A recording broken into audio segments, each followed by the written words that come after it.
if you think about it with America, it's like if every single person had a good routine of movement, if every single person was eating most of the time good quality, clean foods, if they were sleeping enough, managing their stress, not on social media all the time, if everybody in America did that, we probably wouldn't have all this health crisis stuff. Hey everyone, welcome to another episode of the Gym Break Cast where I sit down and, just talk through all those visionary ideas with special guests that, come to us during our normal daily activity and gym break. Today I have a special guest on, Ashton. Ashton, why don't you tell everyone a little bit about you and what you do, and we'll kind of get rolling here on kind of discussing through your story and your legacy. Yeah, man. Thanks for having me on. This is fun. Love connecting with other people who care about health and fitness. And yeah, my name's Ashton. I live in Franklin, Tennessee, just a little south of Nashville.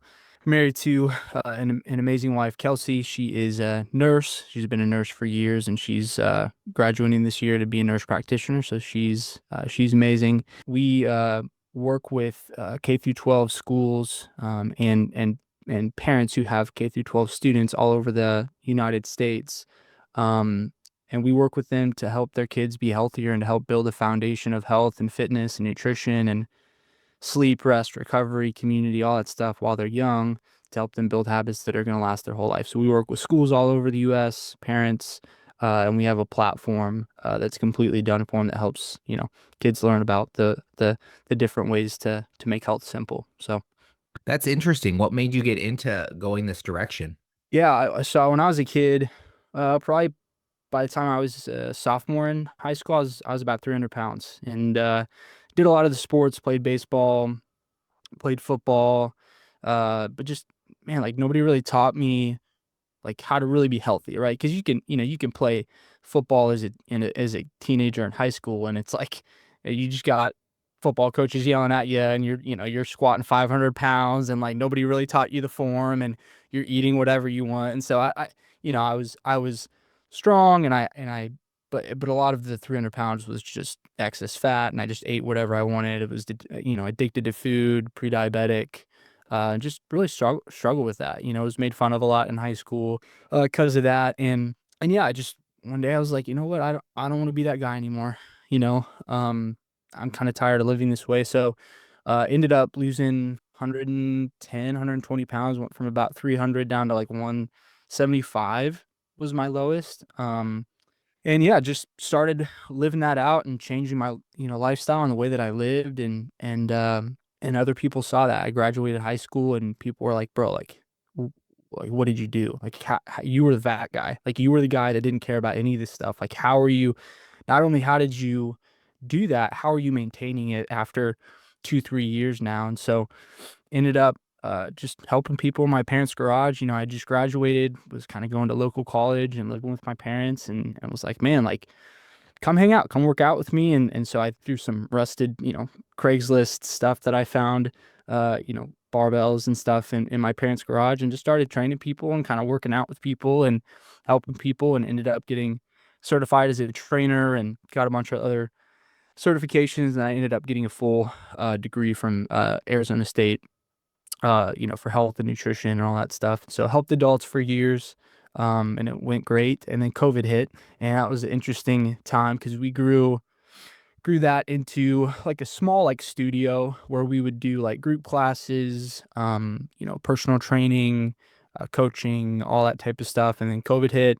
Had to go fully online, and that didn't go too horribly. I mean, we were able to build some good systems around it to where we helped, could help people wherever they lived. But man, we just kept hearing over and over again, like, man, I wish somebody would have taught me this stuff when I was young, because there's so much content and if you Google how to be healthy on Google today, I mean, there's last time I checked, it was like 9.6 billion results pop up.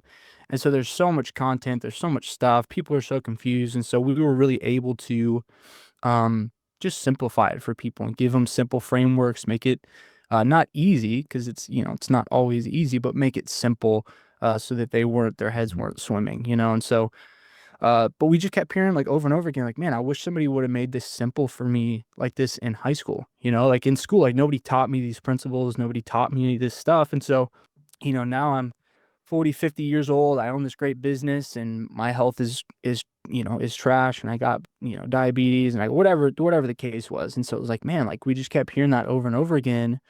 And I read a statistic on, I think it was the CDC's website, that said it's estimated that by the year 2030, so I read this in 2020, so I was like, man, 10 years away, that by the year 2030, 86% of adults will either be, it's 86.3% of adults will either be overweight or obese on a BMI scale. And I was like, that's nuts. Like that, it flashed back to watching that movie, was it called Wall-E, like where they had those, Yeah. they go up in the I think spaceship. about that all the time. And I'm like, man, like that's like real life Wall-E. Like an 86 point, that's almost 90% of people. And some demographics that even quoted them as being even higher than that. I'm like, man, like how do we fix this? Like Mhm. it's really been over the past 30 or so years that America and the world in general, but particularly America, like it's just gone way downhill every year. And it's just plot graphs. Like all that study, all I was looking at is just over the past years, like based on the projections, based on where the curve is where it's going. And I'm like, man, like, what do we do to fix that? Because we're not going to have in America, we're not going to have a world. We're not like, I was talking to a guy in the military, and he was like, man, like a lot of these officers are, really, they talk about national security, like our health crisis in America. It's national security because they can't get people to sign up for the military, and so they're having to lower their standards to get more people in. But then we have a less effective military. So it's just a big problem. And it's like, man, like how do we fix that? And it's not a easy, it's not a quick, it's not a there's nothing.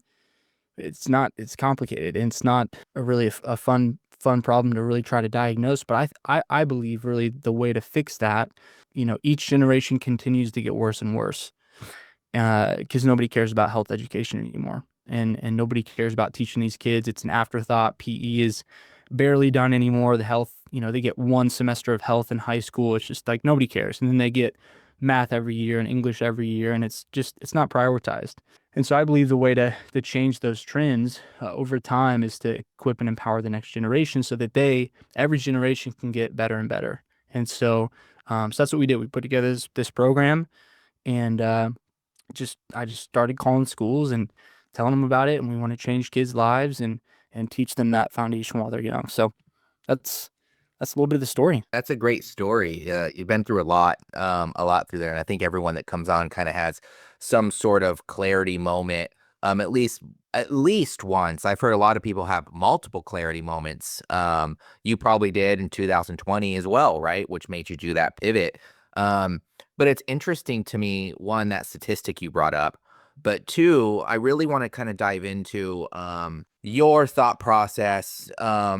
In what you do to help the kids, because I know for me for a fact, and you've probably heard, you kind of brought this up a little bit in your statistic, that a lot of even business owners and people that are trying to do their own thing as an entrepreneur are having a hard time with their health. I mean, I did at one time. I mean, I used to be probably very similar to you. I was like, I didn't have kids yet. I still had a business, and now I have 3 young kids. And it's like, I have this 10 pounds that in the past that I'm like, man, I could have got rid of this.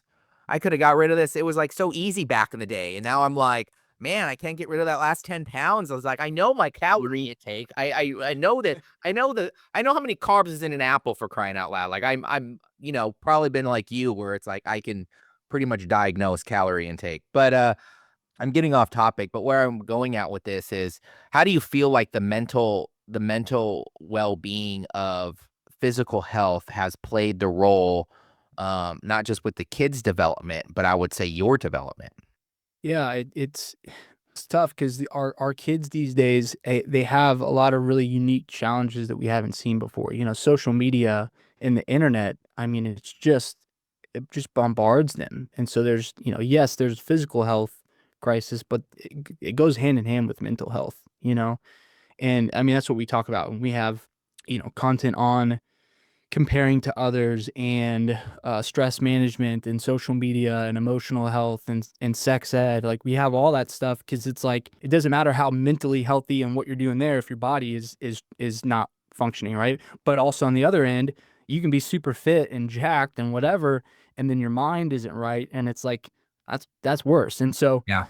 and I see that a lot. I mean, that story, I talk about that all the time, where it's like, man, a lot of, and I love sports, right? I played baseball, I played football, I did wrestling, I did all that. But I think a lot of times in schools nowadays, it's all sports based. PE is all sports based. You don't have to take PE if you play a sport, which again, love sports. And I think it's a part of it. And so what you get is you have all of these kids where their health is only centralized around sports. And so they graduate. Maybe a few of them play in college. Very, very, very few play professionally. And then they graduate and their whole fitness and health was all based on that sport, and they don't do it anymore. So Yeah. then they get, they have all this autonomy. They get to eat whatever they want. They get to, and eventually it catches up with them when they're 35 with 3 kids and a full-time job. And they're like, man, like, I used to be a college athlete. I used to be so fit. Like, I don't know what to do. I don't know what to do now, because it was all centralized around that. And so that's, I think, what a lot of schools are doing is it's, and then kids don't understand how to take it. They don't really know anything about the body. They don't really know anything about how to take care of it, how it functions, all that. And so they're playing these sports to get the credit, but then they graduate and they don't have any knowledge of how to do anything outside of that sport. And so you get this cycle, which again, sport is a key part, of health, and when you're young and training for that, and it's fun and it's great. And a lot of the sports for me, it teaches you hard work. It teaches you teamwork. It teaches you, how to be there on time. Because if you weren't on time, coaches are gonna, they're gonna rip you a new one. So it's like, it teaches you all those things. And so all these guys come out of these sports with a great work ethic, and they build their own businesses and they become successful. But it didn't teach them how to sustain health, outside of that sport. And so I think that's been a big thing that I've seen as we've worked with more and more schools. It's like, oh yeah, like they play sports, or they just run around and play PE, and it's like, that's great. I love that movement. Get them moving as much as you can, because they're sitting all day. But it's also, we have to be intentional to teach them the principles and what they need to do, so that when they don't have that teacher anymore, when they don't have the sport, like, they understand how to take care of themselves. They may not choose to, right? You still have to make the choice and put in the work, but we're kind of setting them at a disadvantage a lot of times, is what I see. Yeah, it's it's funny because the big thing I took away from that is it's called PE, physical education. It's like sports is, yeah, they're teaching. And I've worked quite a bit of professional athletes myself, and I've seen the very similar thing that you have. It's once they retire from the sport, they had coaches giving them their food intake, teaching them, like, what to eat, determining their physical activities every day. They didn't really have anyone teaching them how to fish, right? So they come out and they're like, I don't even know how to keep up this regimen or this routine because I don't have any accountability anymore.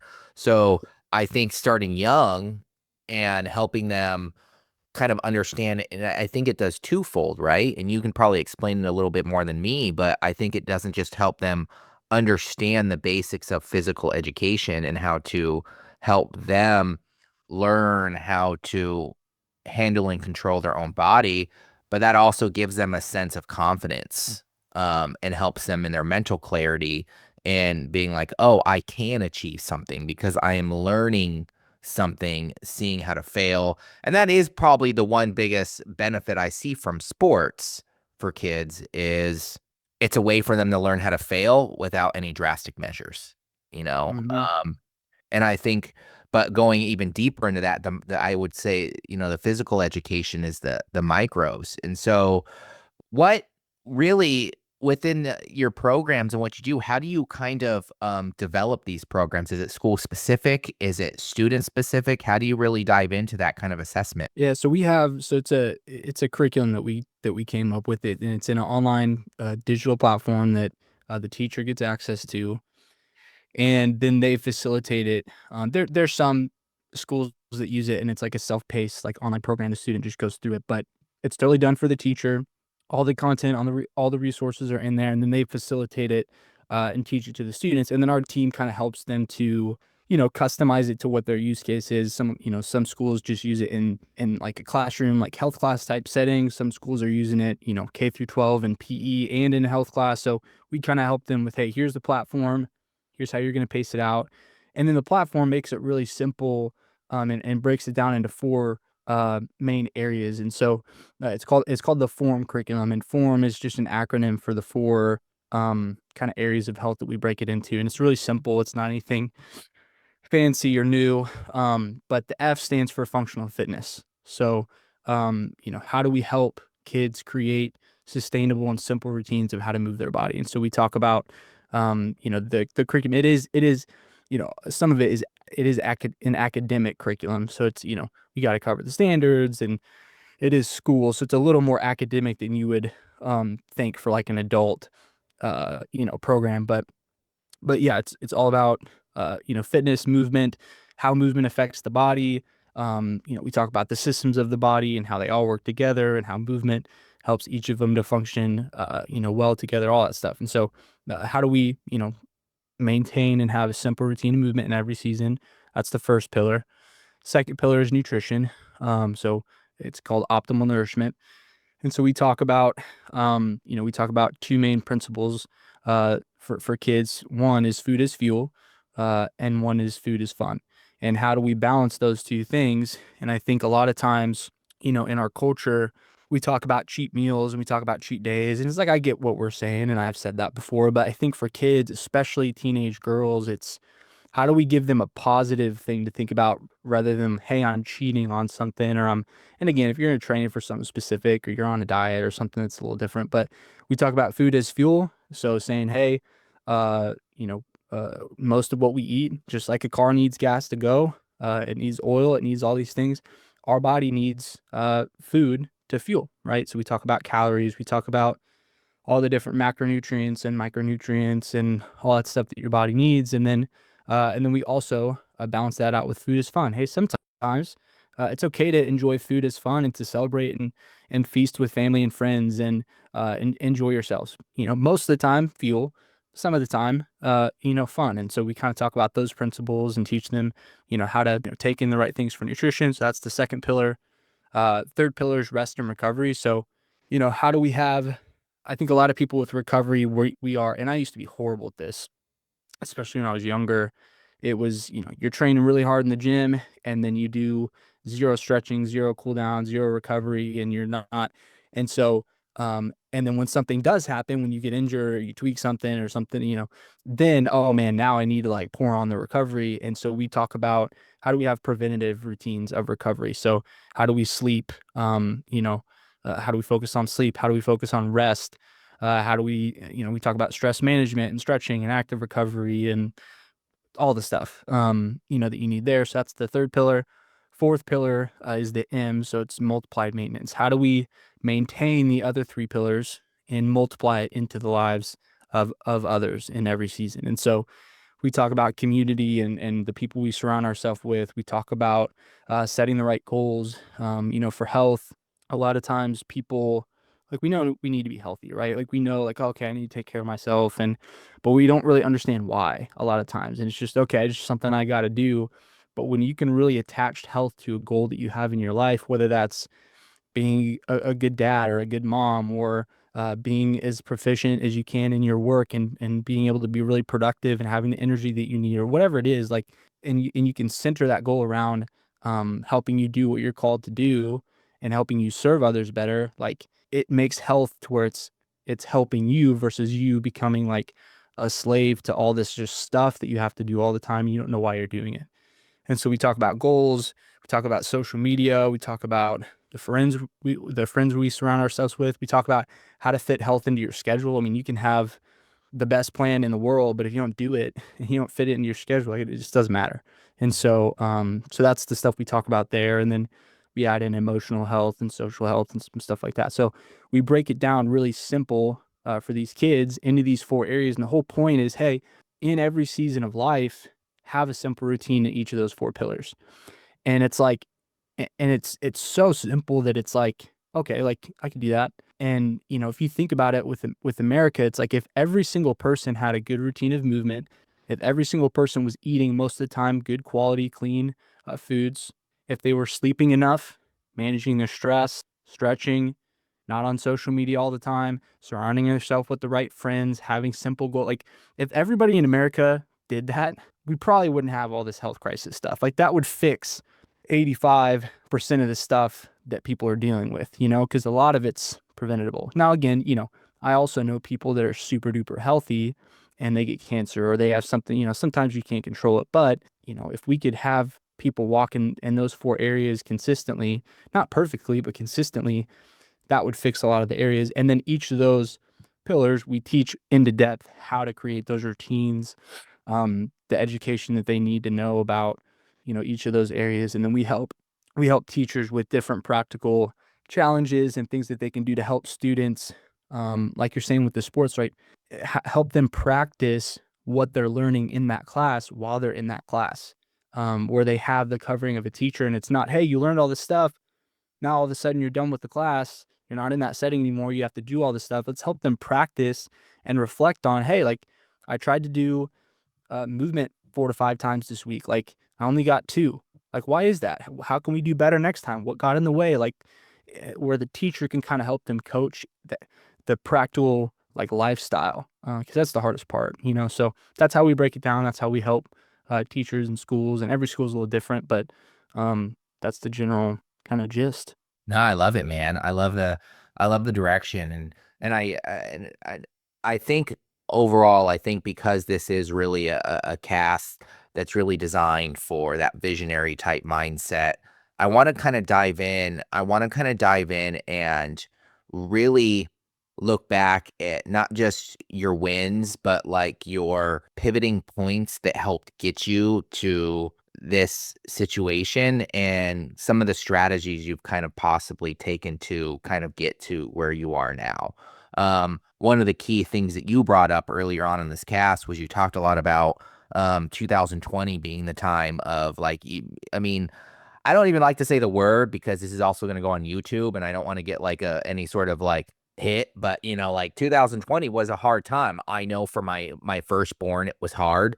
He was luckily born 6 months before it hit. With that said, is I know it was mentally draining on us. It was mentally draining on studios. And you talked a lot about how you had a space and you had to do a pivot. So can you kind of put me through that mindset of like what kind of got you to what kind of helped you get through that and actually make your shift? Because I know as a business owner and a visionary at heart, like, there's a lot of ego attached around ideas and directions and height of where you're trying to go with a certain thing. And how many people do you hear say, oh, just keep up with the same one and just keep pushing it and just keep pushing it? And so I know that you had to make some drastic changes there. And so can you kind of go into that mindset and kind of what got you to not just where you're at, but like the curriculum, what helped you come up with the curriculum and maybe some of your strategies on reaching some of these schools? Yeah, so 2020, we pivoted fully online, kept a lot of our same clients, got some other clients and started focusing a little bit more on helping, business owners and successful people with kind of like a done for you health program. We would do all their Mhm. stuff for them, coach them specifically on productivity and how health can help them to be health can be an asset to helping them, make more money, all that stuff, whatever. And so we did that, and kind of pivoted into that year, and it went okay. Wasn't quite as consistent and predictable as I would have liked it. And then my original vision of like, okay, here's going to be like what we do. Like here's going to be our thing. Here's how we're going to make a lot of money. Here's how we're going to help people. I thought we were going to do corporate wellness. So 2021 into 2020 into kind of 2021, I tried to build out a corporate wellness program and just like failed. Like it was horrible. Like we didn't get any clients. I was in looking back to like part of it was like that wasn't supposed to be what we did, because obviously what we're doing now is so much better. And but the other thing was I just wasn't taking action. I was creating all the slides and all the pitch decks and all the ideas, but I like go like pick up a phone and call somebody. Like don't like I wasn't doing anything. And so that was a hard kind of year and a half of just like failing, just completely sucked at all of that, like not fun. And even before that, like in 2020, kind of coming into early 2021, I had the idea for the curriculum and I was like, "Oh, that'll be a cool little side project, little bonus for the corporate wellness people that we're doing. Hey, they can give this to their kids." Not as like a throwaway project, but it's just kind of like, "Hey, yeah, this is kind of cool." Like It's a side thing. And so we one of the pastors at my church, he writes a lot of kids curriculum. That's like what he mainly does. And so I was like, hey man, he loves health and fitness probably more than I do. He loves it. And we message every day about, we're kind of accountability, Partners. let's say accountability partners, but like we message every day, hey, Yeah. here's what I'm doing. Accountability. There's nothing wrong with that. Yeah, there's nothing wrong with And so yeah, we message every day. Hey, here's what I'm eating. Here's what I'm doing. Here's how I sleep. Hey, here's something I'm dealing with. It's helpful. It's just good to kind of connect. And so I was like, hey, like I have this idea. Like here's the pillars that we teach to adults. How can we make this for kids? And so he helped to script everything out, put everything. He was the one who like actually like wrote the content. And I helped too, but I'm not great at like writing and like kids content. And so he put all that together, and so we started to put it in the course, and it looked great. It was really cool, and all the while I'm like corporate wellness, like let's go, like we're doing this. And every person I'd talk to would be like, man, like okay, that's cool, corporate wellness, like how's it going? And I'm like, we don't have anybody yet. This is kind of sucking. And then I'd show them the kids stuff, and it was pretty much in the platform and kind of done. We were still making some tweaks. We were piloting it with our church has like a little small like private school that we were kind of piloting it with, and I'd show them the platform. They're like, man, like the corporate wellness stuff is cool, but like this is awesome. Like nobody's doing that. This looks it's really well done. Even our first edition of it was really good. And I'm like, yeah, cool. But corporate wellness, like that's what we're doing. And eventually, I just came to this place of like it just sucked. It was just we weren't doing anything. We weren't making any money. Business was struggling. It was not a fun season. And so in May of 2022, I was trying to do the corporate wellness stuff and just felt like God had spoke to me, my wife, and he was like, stop doing the corporate wellness stuff and start calling schools. And so I was like, all right, like I don't know anything about I honestly didn't really love school when I was a kid. Like I'm like, why am I don't want to call schools. Like I don't know anything about education. I don't know anything about their sales cycle. I don't know who I need to talk to. I don't know anything. And so I pulled up a list of schools. There's a website called niche.com, and it just top schools in your area. And I just started calling schools. I'd call and I'd say, hey, do you know who's over your health and PE? And they transfer me to that person. And I had a little script that I would use, and it wasn't very good, but I was super passionate. It was like I was really bad. It was bad. I didn't know when to call. I didn't know this. I didn't know anything. It happens, man. You should look at my first YouTube video from like years ago. And so I just started calling schools, and I reverse engineered. I'm like, man, like I want to have this amount of schools this year.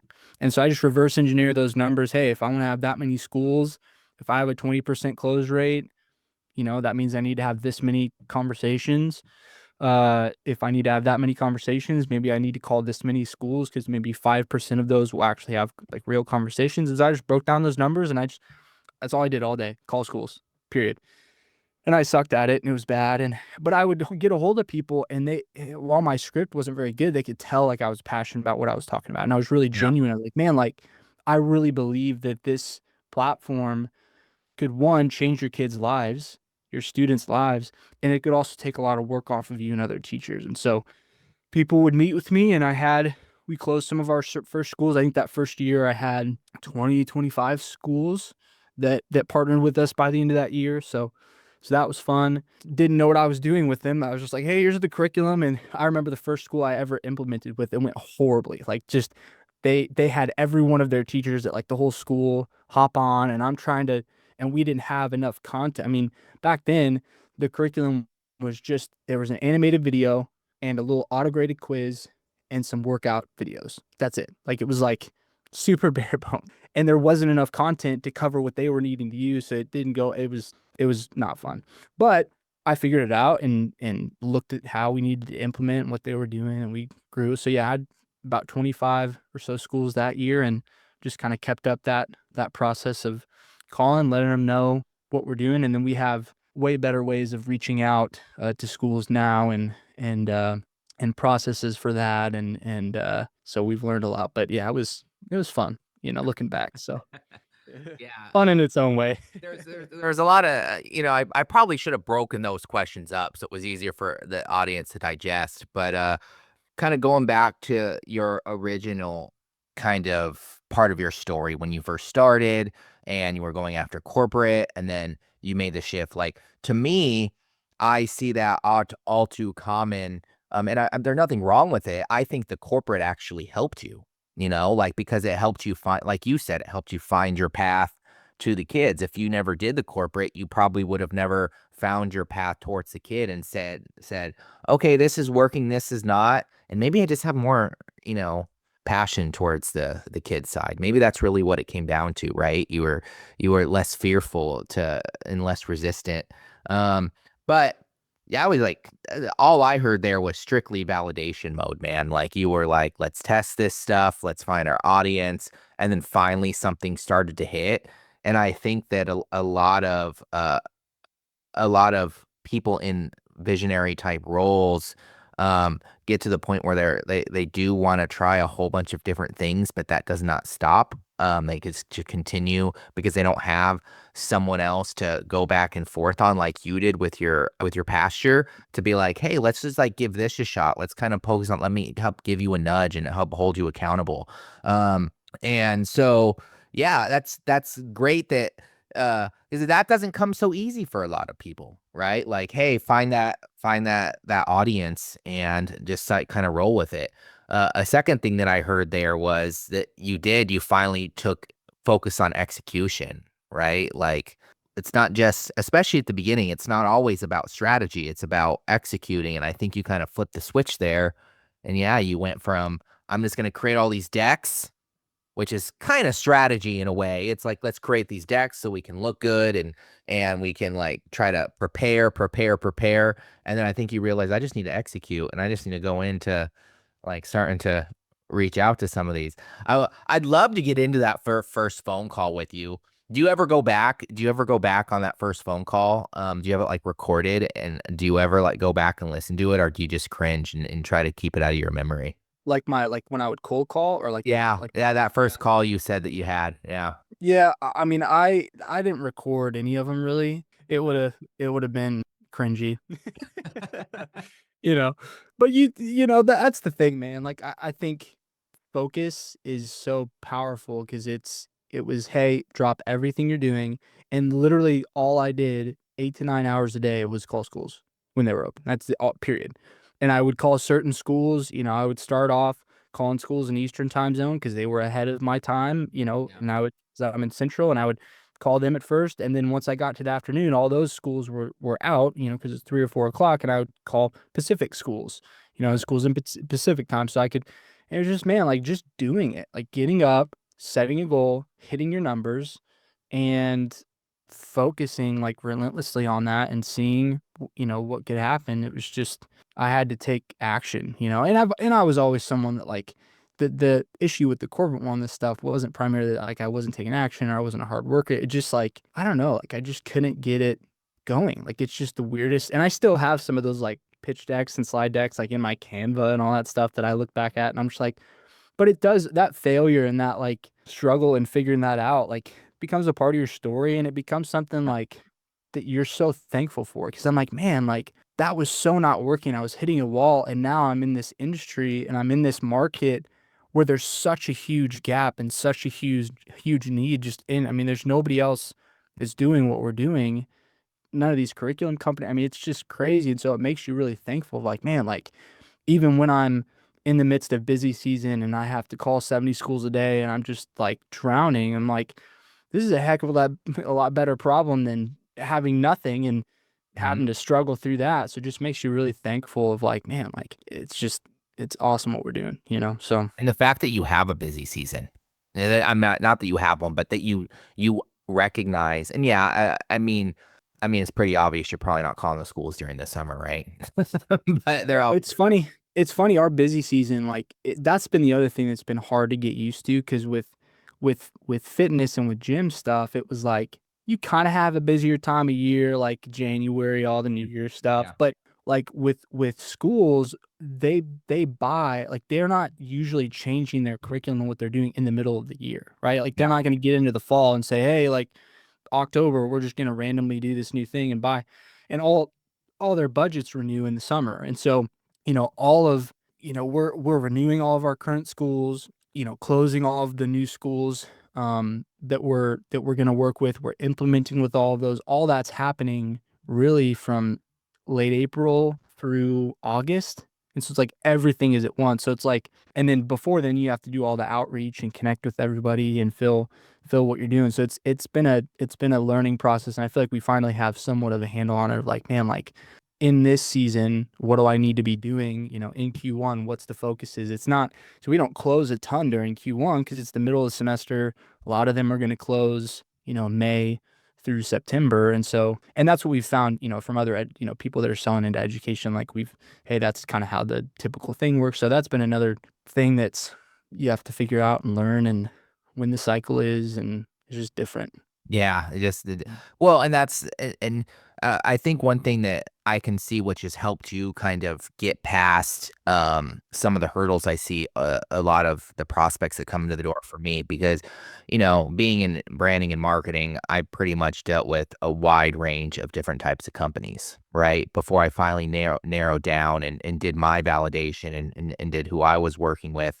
And I see a lot of the prospects come in and they're just unwilling to understand that premise of growth. They just try to throw everything off on other people and say, well, like, I'm not really going to lead by example and learn this myself before I kind of vet it to an employee or to grow stuff.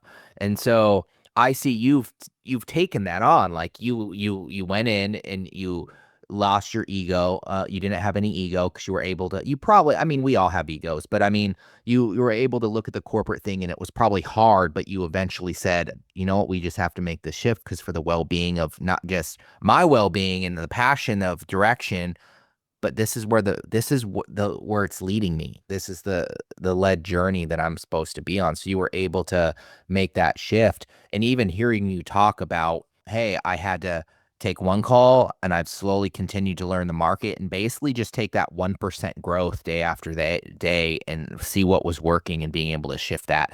I think that that's very hard for a lot of people, including myself. I think it happens to all of us. And so you talked a lot about at the beginning that you and your wife's the nurse practitioner. You're more of the physical side, so she's probably more of the health side, the medical side. So do you guys feel like you complement each other? Does she help in the business at all? Is it both of you? Do you guys have teammates or anything of that nature? Yeah, so she doesn't really work like in the day to day of the business. She was a nurse tech for years and years before she graduated as a nurse, and she's been a nurse for 4 years, 5 years, and then now she'll graduate in August with her nurse practitioner. So she doesn't work in the business. We do think and are on the same page about health and taking care of our bodies, and because she works in the ICU and she just sees people day after day of like, man, like they didn't do that, right? They smoked their whole life. Their foot had to be amputated because of diabetes, like all that stuff. And so she kind of has to treat people that don't do the things that we teach. And so I'm trying to help kids to grow up so that they don't have to go see her. And so, yeah, we're definitely on the same page. She's awesome. She doesn't work in the day to day of the business, but she grew up and her dad, her parents are great, but her dad worked in the same job at a very stable job and worked his way up slowly throughout his whole career. And he's a VP and he's awesome. But it was very stable, you know, and very stable home, very, you know, you get a paycheck, you get your bonuses, and then she, went from that to, hey, we're gonna build a business from scratch, and there's a bunch of risk, and there's a bunch of not stability, when you're failing and when you're figuring it out, and you gotta hide. It's just, and so she's been awesome and super supported, totally believes in what we're doing. She loves, she eats great, moves well, sleeps good, and we practice, both of us, practice what we're talking about in the curriculum. And so, yeah, she's amazing. Yeah, it's sounds like you guys have a very similar dynamic that me and my wife have. I'm a brander. In some ways I educate over helping companies and individuals kind of find their why, their differentiator, all that fun stuff. Basically the psychological counterpart for businesses and brands, right? where my wife is a family trauma therapist. So she, very similar to you, you have that yin and that yang, and my wife does the same thing. She's not very, she's like, you do your business, you do what you have to do. She's like, but I need the data, the month to month stable income coming into the household. So I feel you on that one. So it is all just you right now. I know you said that you've enhanced and grown some of your processes. Does that mean it's just you still just continuing to learn those processes, grow and advance those, or have you started to take on, and the reason I'm bringing this up is because you owned a brick and mortar for a little bit of time. You had a physical location that's a local type business, and now you are on online. And I think one of the biggest pain points I see, just in general, it doesn't matter the type of business, is how different the marketing and the way that they have to grow that vision of what they want differs from Mm. the local market versus, hey, I have to work on you're working through the whole nation, for crying out loud. Mhm. So like, Yeah. how did that mindset shift happen for you? How do you continue to like learn the marketing side and or the branding side to like kind of keep yourself from doing those tactics that probably wouldn't be as effective for you? Yeah, so we actually made we have a full-time guy that works with us. We actually hired my brother. He's great at relationships and partnerships, and so he does all of our like customer success. So when a school enrolls, he implements with them, checks in with them throughout the year, renews them, all that stuff. And he's over all of our a lot of our partnerships and stuff like that. And so yeah, he's full time. We have a full time like virtual assistant. He's great. And then I've mainly just used contractors. So like for specific, because a lot of, like I said, a lot of our stuff's seasonal. So I don't need someone pounding phones, in the last half of December because nobody's schools aren't in. Like you're Yeah. not doing anything. Yeah. But I do, from April through September, really, like sometimes I feel like I'm gonna die because we'll just get so many leads and so much. So I do need somebody then. And so I've used like last year we used a bunch of interns from local colleges, and I would come in. It was an unpaid internship, and they would come in and I would train them in the sales process. And we have all the systems for our sales processes and what we do and all that stuff. And so I would train them in that, and they would do the calls and get us leads and all that stuff. So I've had that. I've had different sales guys that I've contracted.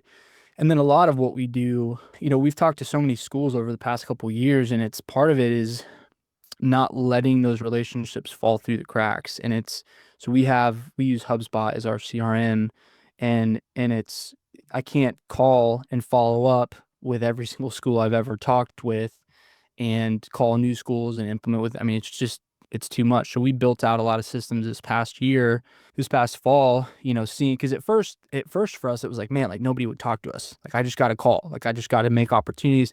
And then, the second year, it was better, but still like mainly like lead creation. Like I need people coming in. And then this past year, man, like the stuff that we did just worked. A lot of word of mouth. I spoke at a lot of conferences. I was on different podcasts. It just worked really well. And then we'd have like a lot of these schools are in like forums. So, there'll be like a school association, all the teachers in there are in a forum, and somebody will post a question. And it happened 3 or so times this past year where somebody would, hey, what do you guys use for PE and health? And, three teachers out of that, hey, we use this program and it works great. And I'm getting like 50 leads from 50 different schools in like one day. And I'm like, how am I supposed to, how am I supposed to call these? How am I supposed to follow up? Like, Yeah. Yeah. nuts. I'm trying to call. And so it was, I mean, an amazing problem. Like it goes back to, hey, like I'm so thankful for that problem because that's a way better problem to have than, Yeah. and so this past year it was like, okay, like we just got bogged down. So this year we redid all of our systems, have all new processes and automations and all that stuff to allow us to, follow up with those people that come in a really quality way. But then all the people, I mean, I have 400 schools that we've talked with over the past couple years. And the main thing was like, man, like I want to be following up with them every year, but I don't have time to like personally call every single one of those things. And so part of it is hiring people. And then the other is we have crazy segmented lists of, are they a lead? Are they a marketing qualified lead? Are they an opportunity where they booked a call with us? Are they whatever? Like there's all these different filters that we'll have. And then we segment them based on, hey, here's why they didn't close. Did they not close because of budget, or because of it just wasn't a good fit, or there wasn't interest, or it was bad timing, or whatever. So we have all these different lists that we can segment and send personalized follow up to those people where it seems like it's coming from us. Um, but it's really just a way to follow up. So like we've streamlined all of that, and then we do a lot of our outbound stuff. I mean, we get a lot more word of mouth now. I speak at different conferences, so we'll get a lot of leads from that. We have a lot of great partnerships that we have with different people in curriculum or education that we get a lot of stuff from. But then uh, right now, a lot of our cold outreach, instead of just cold calling, we have a system where we send out handwritten letters. So there's a great company that does that.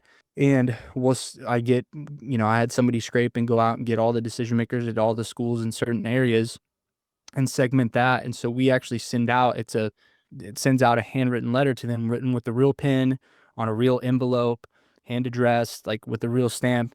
And it sends out a handwritten letter just telling them about our platform. And it's just a super genuine, like simple sales message, not very long. And then the back of that card has our featured in USA Today article on it. So kind of that credibility with the genuine handwritten, it's written with the real pen. And then all of our follow up is on that letter. So it's not a cold call. Hey, do you have 5 minutes so I can tell you about this thing? Or, hey, what do who's over? Like, 'cause a lot of times we get hung up on, like a lot of people see that. And so we follow up in a really genuine way. Hey, I sent you a letter. Like, did you get it? Like, that's the follow up. And it's super Yeah. genuine. If they didn't get it, hey, we're going to give them the pitch and talk them through that. Hey, here's what I had sent you.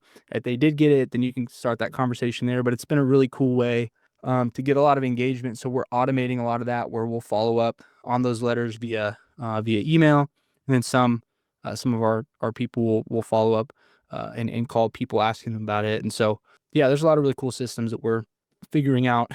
So It's one of those situations, and going back to the model of membership and retention, on a month-to-month basis, compared to, hey, you kind of have to learn the separation between, hey, these people are with us and they pay a reoccurring, but these people now, you're like, oh, it's if we don't keep up with these people, they'll dwindle away. They'll go away. So forget.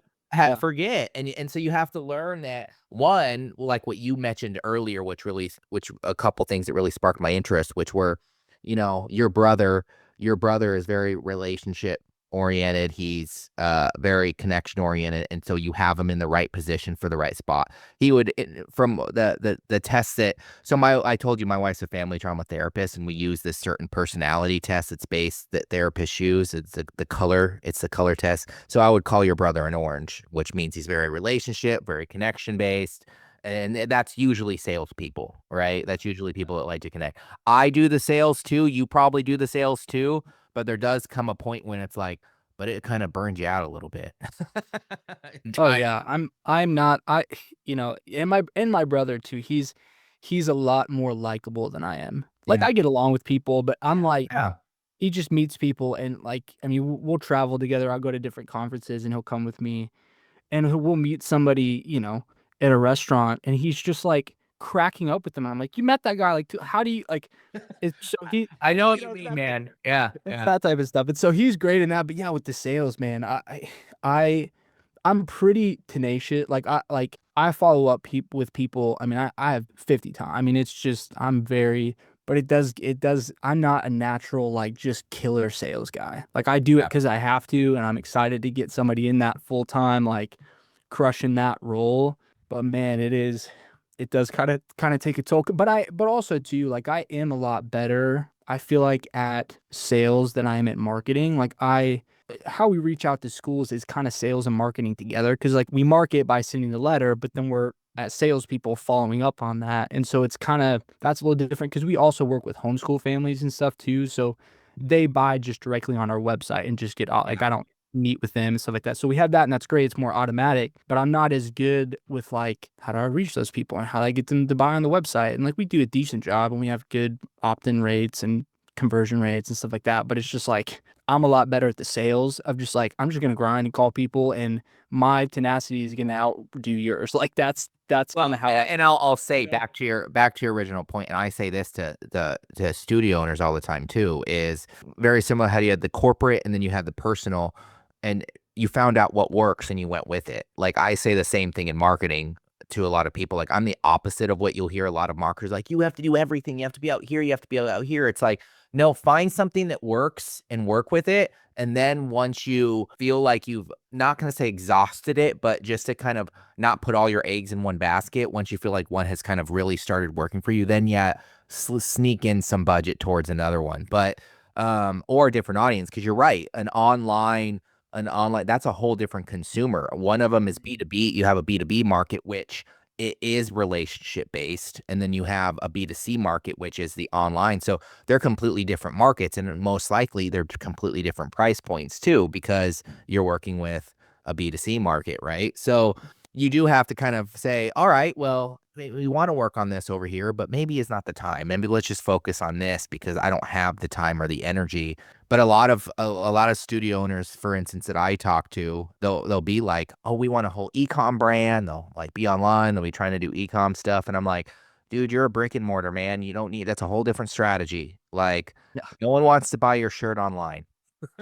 Like they want to work out, like use it. There's strategies around it, of course, that you can implement, like but just keep them in your location and make sure they complement, right? So back to, just so I don't get off topic here, back to what you were kind of saying, and I know we're running close on time here, but you found what was working and then you just kept improving it. You found systems. And I think the biggest thing there you really focus on was the retention. Yeah, I think that, I think that eventually, yeah, starting to focus a little bit more on getting out of your comfort zone with a little bit of the marketing or branding could help you. But I think that you're nailing it, and that you found your marketing direction and you're good at it, and your sales direction, and there's nothing wrong with that. And so How do we get our current schools to renew? Like that's exactly, that should be your main goal because it's easier. it's so nice going into each year. Like, okay, my floor of what I did last year, my ceiling of what I did last year is my floor. Hey, I have like, we'll work with we took on like 120 or so schools this past year. Probably do like 200-ish, maybe a little more. Just depends on what we're feeling for this year.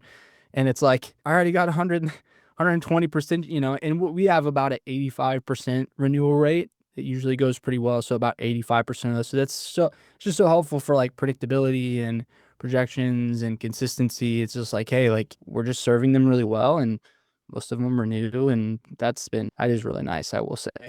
Yeah, oh, and that's the thing.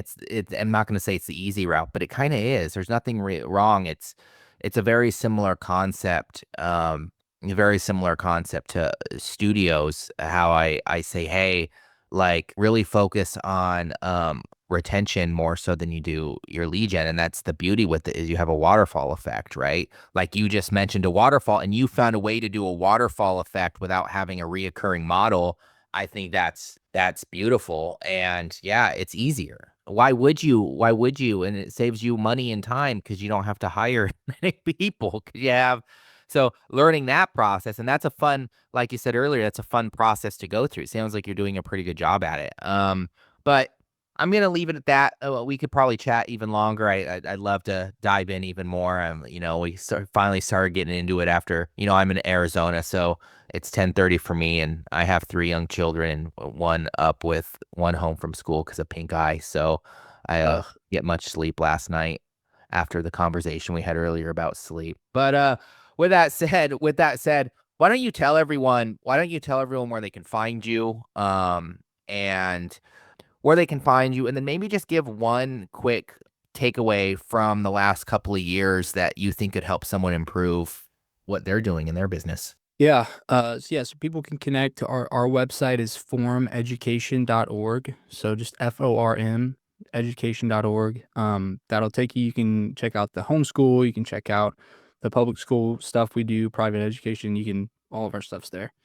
So you have that. And yeah, one thing I'd say from the past couple years that's been really helpful is to like break down. I feel like the most revolutionary thing for me was breaking down your numbers and knowing them. And I think like for me, like and when we had interns come in from colleges, like that's all we had them do is, hey, if you need to book this many calls, here's how many calls you need to be making. Here's how many people you're going to connect. Like breaking down, because that gives you in a unpredictable in business where you're not in control of a lot of things and it's volatile and it's hard and it's if you can have your numbers break down and you can control how you do that, hey, I can't control primarily how many sales we get. I can't control primarily how many people are gonna be open to talking with me and hopping on a demo or whatever. But I can control the fact that I pick up this phone and I call X amount of people per day.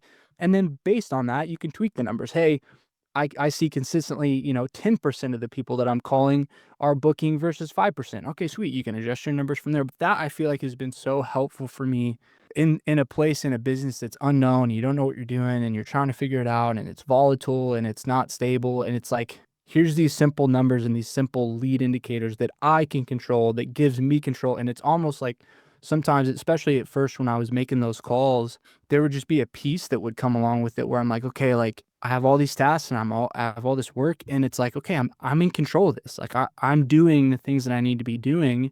And then you adjust from there. So I feel like that's been a really helpful shift for me is just tracking your numbers, knowing you're hitting them. And that allows, I feel like just even mentally for you to have like that peace and that control when there's a lot of things that you can't control. So Nice, man. Well, I do appreciate you jumping on. I'll throw those links down in the show notes of the cast and on the video cast. I'm your host, Zach Coleman, and thank you for everyone listening to the Gym Break Cast, and we'll talk to you all later.